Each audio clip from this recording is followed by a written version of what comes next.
안녕하세요. 오늘 저희와 함께 아주 흥미로운 자료 좀 깊이 들여다볼 시간입니다. 네, 안녕하세요. 좋은 교회라는 공동체에서 나온 설교인데요. 날짜가 바로 오늘이네요. 2025년 10월 26일. 아, 오늘 설교군요. 네. 네. 핵심 주제가 천막교회의 영성이고요. 사도행전 7장 44절에서 50절 말씀을 근거로 하고 있습니다. 천막교회의 영성. 제목부터가 좀 독특한데요. 그렇죠. 그래서 저희가 오늘 이걸 통해서 이 천막교회라는 게 도대체 뭘 의미하는 건지, 그리고 이 교회가 어떤 역사를 거쳐서 이런 개념을 갖게 됐는지, 또 그 안에 담긴 메시지는 뭔지 좀 자세히 파악해 보려고 합니다. 네, 흥미롭네요. 특히 그 시작 이야기가 인상적이라고 하셨죠. 맞아요. 이 교회가 1963년에 정말로 천막에서 시작했대요. 진짜 천막이요? 네, 문자 그대로요. 그리고 그 천막의 정신을 오늘날까지도 되게 중요하게 생각하고 있다는 점, 이게 좀 흥미로운 시작점인 것 같습니다. 그렇군요. 알겠습니다. 한번 자세히 들여다보죠. 자, 그럼 먼저 뿌리부터 한번 찾아가 볼까요? 이 좋은 교회의 시작은 1963년 10월 문산 침례교회라는 이름이었어요. 아, 처음 이름은 달랐군요. 네, 김재덕 목사님이라는 분이 문산 지역에 말 그대로 천막을 치면서 교회가 시작된 겁니다. 정말 천막교회였네요, 처음엔. 그런데 여기서 중요한 건 이 자료에서도 강조하는 부분인데 1960년대의 그 천막이라는 게요. 네.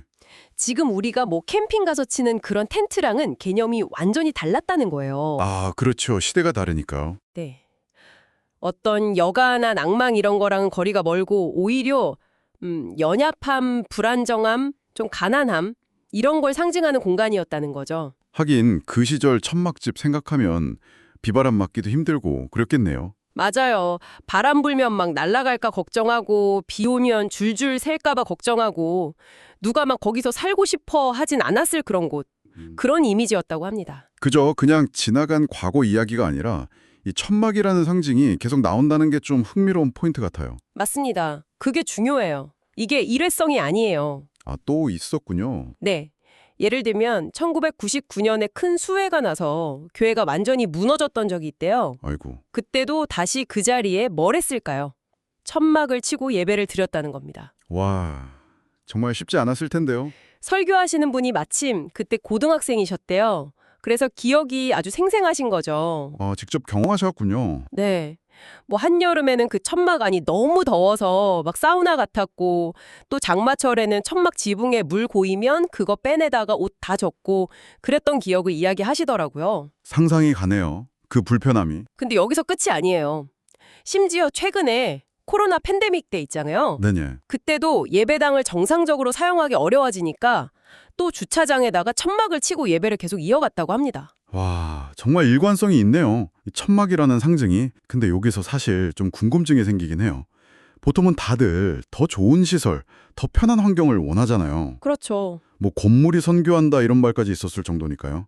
시설 좋은 교회를 선호하는 경향이 있는데 왜 이 공동체는 굳이 이렇게 어떻게 보면 연약함의 상징 같은 이 천막을 계속 마주하고 심지어 이걸 중요한 영성으로까지 생각하는 걸까? 이게 좀 궁금해지네요. 바로 그 질문. 왜 하필 천막인가?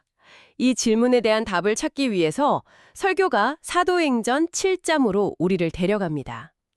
스데반의 설교죠. 아, 스테반 집사님의 설교. 네. 특히 44절 45절을 보면 옛날 광야 시절의 이스라엘 백성들에게 증거의 장막, 다른 말로 하면 성막이 있었다는 이야기가 나오잖아요. 네, 성막 이야기? 여기서 설교자가 딱 짚는 핵심이 뭐냐면 하나님께서 이스라엘 백성들이 광야를 그 40년간 헤맬 때 무슨 웅장한 건물이나 궁전에 계셨던 게 아니라 바로 이동이 가능한 천막, 즉 성막에 머무르셨다는 사실이에요. 아, 이동성. 그게 중요하군요. 네, 백성들이 이동하면 같이 접어서 옮기고 멈추면 다시 펼치고 정말 말 그대로 백성들과 함께 길을 걸었던 그런 장막이었던 거죠. 그렇군요.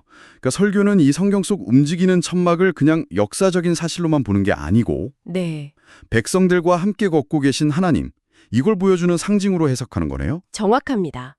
천막 그 자체는 뭐 초라하고 약해 보일 수 있어도 하나님의 임재, 그분의 영광이 함께하면 그곳이 바로 거룩한 성전이 된다는 믿음. 아, 건물의 외형보다는 하나님의 임재가 중요하다. 그렇죠. 이 관점에서 보면 건물이 얼마나 크냐, 얼마나 화려하냐는 사실 부차적인 문제가 되는 거예요. 진짜 중요한 질문은 이거죠. 하나님이 지금 우리와 함께 계시는가? 네, 그게 본질이라는 거군요. 네. 그래서 이 성경적인 해석이 바로 좋은 교회의 정체성, 즉 천막교회의 영성과 딱 연결되는 지점입니다. 아하. 우리가 비록 천막 같은 연약함 속에 있다 할지라도 하나님이 함께 하시면 그곳이 바로 하늘나라다. 이런 강력한 믿음의 선언으로 나타나는 거죠. 와, 굉장히 힘 있는 메시지인데요. 그리고 되게 흥미로운 점은 지금 현재 사용하는 예배당 건물 있잖아요. 겉으로 보면 꽤 번듯해 보이는데 네. 이 공동체는 여전히 내부적으로는 거기를 천막교회라고 여긴다는 거예요. 건물 자체를요? 네. 왜죠? 그 이유가 수십 년 동안 교인들이 직접 그 건물을 고치고 수리하고 또 가꾸고 그런 역사가 그 안에 다 녹아있기 때문이라고 해요. 아, 손때 묻은 역사 때문에. 네. 설교자 표현을 빌리자면 이곳이 천막교회임을 아는 이들은 눈물로 보수하고 정비하며 쓸고 닦는다 이렇게 말씀하시는데 그 안에 담긴 애정과 정체성이 느껴지죠? 네, 그 표현이 참 뭉클하네요. 그리고 이 개념이 그냥 교회 공동체에만 머무는 게 아니라 개인의 삶으로까지 확장이 되더라고요. 아, 개인에게도요? 네, 우리의 인생 또한 천막과 같다 이런 표현이 나오거든요. 인생이 천막 같다. 네, 그러니까 우리 각자의 삶도 때로는 불안정하고 연약하고 부족해 보일 수 있잖아요. 그렇죠. 누구나 그렇죠? 그렇지만 우리 안에 하나님이 거하시면 그분의 임재가 함께하면 그 삶 자체가 거룩하고 의미 있는 성막이 될 수 있다는 고백으로 이어지는 거죠. 와, 연약함 그 자체에 머무는 게 아니라 그 연약함 속에 함께 하시는 하나님께 초점을 맞추는 거군요. 맞습니다. 바로 그거죠. 자, 그럼 이제 스데반의 설교 본문으로 좀 더 깊이 들어가 볼까요? 사도행전 7장 44절에서 50절. 네. 설교는 이 부분을 크게 세 가지 핵심 메시지로 나누어서 설명합니다. 첫 번째는 저희가 방금 이야기 나눈 거죠. 천막, 우리와 함께 걸으시는 하나님. 44절, 45절 내용입니다. 네, 이동하는 성막. 하나님이 동행하신다는 상징. 그렇죠. 성막이 고정된 장소가 아니라 백성들과 함께 움직였다는 이 사실 자체가 하나님께서 우리 삶의 여정에 함께 하시는 분이라는 걸 보여준다는 거고요. 좋은 교회의 그 여러 번의 천막 경험들도 바로 이 메시지와 연결된다는 거죠. 이 첫 번째 메시지가 던지는 도전이 생각보다 큰 것 같아요. 어떤 면에서요? 우리는 본능적으로 좀 안정되고 정착하고 싶어 하잖아요.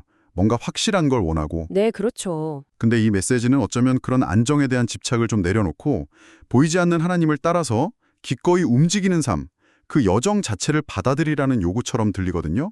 마치 아브라함처럼요. 아, 정착보다는 여정. 네. 우리의 삶과 교회가 거룩한 증거의 장막이 된다는 건 어쩌면 그렇게 계속 하나님 따라서 움직이는 그 과정 속에서 이루어지는 걸지도 모르겠다는 생각이 들어요. 그렇군요. 깊은 통찰이네요. 자, 그럼 두 번째 핵심 메시지로 넘어가 보죠.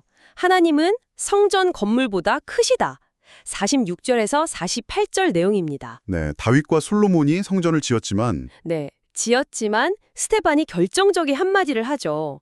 지극히 높으신 이는 손으로 지은 곳에 계시지 아니하신다. 바로 이 구절이죠. 이게 뭐 성전 건축 자체를 막 비난하거나 부정하는 게 아니고요. 그렇죠. 하나님은 인간이 아무리 위대한 건축물을 지어 바친다 해도 거기에 다 담길 수 없을 만큼 그보다 훨씬 더 무한히 크신 분이라는 사실을 인정하는 고백이라는 거죠. 여기서 설교는 한 걸음 더 나아가더라고요. 어떻게요?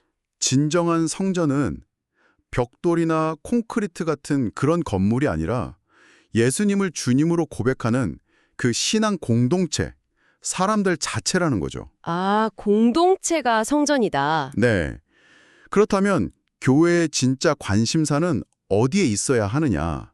뭐 화려한 LED 스크린, 최첨단 음향 장비 이런 하드웨어적인 요소보다는 복음을 통해서 사람을 세우고 영혼을 돌보는 것, 거기에 집중해야 한다는 거죠. 하나님의 집은 돌로 세워지지 않고 복음으로 세워진다. 설교에 이런 문장이 나오는데 딱 이 말씀이네요. 네, 맞아요. 시설은 물론 필요할 수 있지만 그게 본질은 아니라는 그런 강조죠. 네. 자, 세 번째 메시지는 그 하나님의 크심을 정말 극대화해서 보여줍니다. 하늘과 땅을 덮으시는 하나님, 48절에서 50절인데요. 네, 이사야서 인용 부분이죠. 맞습니다. 스데반이 이사야 66장을 인용하면서 이렇게 외치잖아요. 주께서 이르시되 하늘은 나의 보좌요 땅은 나의 발등상이니 너희가 나를 위하여 무슨 집을 짓겠으며 나의 안식할 처소가 어디냐. 와, 스케일이 엄청나죠. 그렇죠. 인간이 만든 어떤 공간도 하나님을 가둘 수는 없다. 이런 강력한 선포입니다. 그런데 여기서요, 설교자가 이 엄청나게 크신 하나님을 다시 천막이라는 이미지랑 연결하는 부분이 나와요. 이게 저는 되게 독창적이고 인상 깊었어요. 아, 그 광대하신 하나님과 연약한 천막을요? 어떻게 연결하죠? 보통 천막하면 약하고 좀 보잘것없고 그렇잖아요. 근데 설교자는 천막에 벽 없음에 주목하는 거예요. 벽이 없다. 네, 견고한 벽이 없기 때문에 오히려 하나님을 어떤 특정 공간 안에 가둘 수가 없고 사방이 트여 있으니까 하늘과 땅을 다 덮으시는 그 무한하신 하나님의 품 안에 우리가 온전히 안길 수 있다. 그런 경험을 상징한다는 해석이죠. 와, 이건 정말 새로운 관점인데요. 그렇죠. 그러니까 1999년 수해 때 그 덥고 불편했던 천막에서의 예배 경험이 시간이 지나고 보니까 벽 없이 크신 하나님을 만나는 통로였다. 이런 영적인 재해석으로 이게 승화가 되는 거예요. 약점이 오히려 강점이 되는 역설 같은 거네요. 네, 그런 셈이죠. 그런데 스테반의 이 설교, 결국에는 당시 유대 지도자들의 엄청난 분노를 사서 돌에 맞아 순교하게 되잖아요. 네, 비극적인 결말이죠. 사람들은 그의 말이 성전을 모독한다고 생각했기 때문인데 설교자는 스테반의 진짜 의도는 그게 아니었다고 설명합니다. 그럼 뭐였을까요? 성전을 파괴하자는 게 아니라 오히려 하나님의 본질적인 위대하심을 선포하고 눈에 보이는 건물 중심의 그 좁은 신앙을 넘어서자 더 크고 넓은 믿음으로 나아가자 이런 외침이었다는 거죠. 아, 건물이라는 믿음의 벽을 허물고 벽 없는 성막처럼 이 땅을 향해 넓게 하나님의 임재를 펼쳐가자. 뭐 이런 부르심으로 해석하는 거군요. 네, 바로 그거예요. 그리고 이 해석을 다시 좋은 교회의 62년 역사, 그리고 현재 모습으로 가져오더라고요. 네, 적용이 중요하죠. 교회의 역사가 단순히 건물을 고치고 유지해온 그런 시간이 아니라 이 크신 하나님 안에 머물면서 그분의 임재를 경험해온 시간이다. 이렇게 재정의하는 거죠. 의미 부여가 달라지네요. 네, 그러면서 현재 예배당을 건축할 때의 기억들을 막 나누는데 이게 되게 구체적이고 생생해요. 어떤 이야기들이 있었나요? 예를 들면 추운 겨울에 청년들이 막 벽돌 나르고 시멘트 나르고 했던 모습들, 또 장로님들이 밤새 기름난로 돌려가면서 시멘트 바닥 굳히려고 애쓰셨던 모습, 온 교인들이 다 같이 나와서 잔디 심고 나무 심으면서 막 축제처럼 즐거워했던 날들. 아, 정말 교인들의 땀과 이야기가 배어있는 공간이군요. 네, 심지어 그때 나무 심던 어떤 청년이 내가 혹시 나중에 시험에 들더라도 이때 이렇게 땀 흘린 게 아까워서라도 교회를 못 떠날 거다. 뭐 이렇게 다짐을 했는데 그 청년이 지금은 집사님이 되어서 자녀들이랑 같이 교회를 섬기고 있다. 뭐 이런 이야기까지 더해지니까 그 공간에 담긴 사람들의 이야기가 정말 살아 숨쉬는 것처럼 느껴지더라고요. 와, 정말 감동적인데요? 그러면서도 또 되게 솔직한 고백도 해요. 재정이 넉넉하지 않아서 늘 가장 싼 자재로 지었다. 그래서 지금도 사실 곳곳에 문제가 많고 손볼 데가 많다고요. 아, 완벽하지 않다는 것도 인정하고요. 네, 그럼에도 불구하고 이 공간이 왜 그렇게 소중하고 사랑스러우냐. 바로 그 부족함, 그 연약함 속에서도 하나님께서 함께 계시는 우리의 장막이 되었기 때문이다. 이렇게 고백하는 거죠. 기술적인 완벽함이나 겉모습의 화려함이 아니라 그렇죠. 함께 흘렸던 땀과 눈물, 그리고 그 안에 하나님이 함께 하신다는 그 믿음. 그게 이 공간을 진짜 가치 있게 만든다는 이야기입니다. 네, 정말 가슴이 좀 뭉클해지는 이야기네요. 자, 이제 설교가 마지막을 향해 가면서 미래를 향한 부르심으로 이어집니다. 네, 이 천막교회의 영성이라는 게 그냥 과거의 유산으로만 남는 게 아니라 앞으로 다음 세대가 계속해서 이어가야 할 사명이다. 이렇게 이야기하는 거죠. 미래지향적이군요. 네. 이제는 눈에 보이는 건물뿐만 아니라 우리의 예배, 우리의 기도, 또 사랑과 섬김 이런 것들을 통해서 이 땅 위에 새로운 영적인 천막을 더욱 넓게 펼쳐야 할 때다. 이렇게 강조합니다. 행함이 있는 믿음을 강조하는 거네요. 그리고 이 다짐이 설교 중에 여러 번 반복되는 구호를 통해서 아주 강력하게 표현돼요. 아, 구호요? 네. 설교자가 먼저 이렇게 선포해요. 주님, 우리는 천막이어도 괜찮습니다. 주님 계시면 충분합니다. 주님과 함께 걷는 교회, 천막 교회의 영성으로 다시 일어서겠습니다. 와, 그러고 나서 회중에게 무엇으로 다시 일어서겠습니까? 하고 물으면 다 같이 천막 교회의 영성으로 이렇게 외치는 장면이 반복되는데 이게 공동체의 어떤 결단과 의지를 보여주는 것 같더라고요. 현장감이 느껴지네요. 함께 외치는 모습이. 네. 그리고 마지막으로 2026년을 향한 교회의 비전, 풍성한 생명 함께 누리는 은혜, 이걸 나누면서 설교가 마무리됩니다. 그렇군요. 잘 들었습니다. 오늘 저희가 이렇게 함께 살펴본 좋은 교회의 천막 교회의 영성 이야기 어떠셨어요? 저는 여러모로 참 깊은 울림이 있었던 것 같습니다. 네, 저도 마찬가지입니다. 특히 그 연약함 속에서 오히려 하나님의 강하심을 발견한다는 점, 네. 그리고 눈에 보이는 어떤 화려함보다는 보이지 않는 그분의 임재, 그걸 최우선으로 삼는다는 것. 그렇죠. 또 어떤 틀 안엔 이렇게 갇혀있기보다 세상 속으로 계속 나아가려는 그런 역동적인 믿음의 모습? 이런 것들이 오늘 자료에서 우리가 발견한 핵심 메시지가 아닐까 싶습니다. 맞습니다. 여기서 우리가 한 걸음 더 나아가서 그럼 우리 각자의 삶에는 이 천막 정신을 어떻게 적용해 볼 수 있을까? 이런 질문을 던져볼 수 있을 것 같아요. 다 개인적인 적용. 네, 여러분의 삶에서 천막의 정신을 받아들인다는 것은 과연 어떤 의미일까요? 어쩌면 그건 완전한 안정이나 완벽함을 막 추구하기보다는 삶이라는 그 여정 자체의 유연함, 그리고 과정을 좀 더 소중히 여기는 그런 태도일 수도 있겠고요. 과정 중심적인 삶. 그렇죠. 아니면 뭐 외적인 성취나 소유보다는 관계의 깊이라든지 내면의 성장 같은데 더 큰 가치를 두는 그런 삶일 수도 있겠죠. 네, 그럴 수 있겠네요. 혹시 여러분의 삶에도 더 크고 자유로운 하나님의 임재를 경험하기 위해서 과감하게 좀 허물어야 할 그런 보이지 않는 견고한 벽들이 있지는 않은지 한번 돌아보시면 어떨까 싶습니다. 와, 정말 깊이 생각해 볼 만한 질문을 던져주시네요. 오늘 저희와 함께 이 특별하고 또 의미 있는 자료를 이렇게 깊이 탐구해 주셔서 감사합니다, 여러분.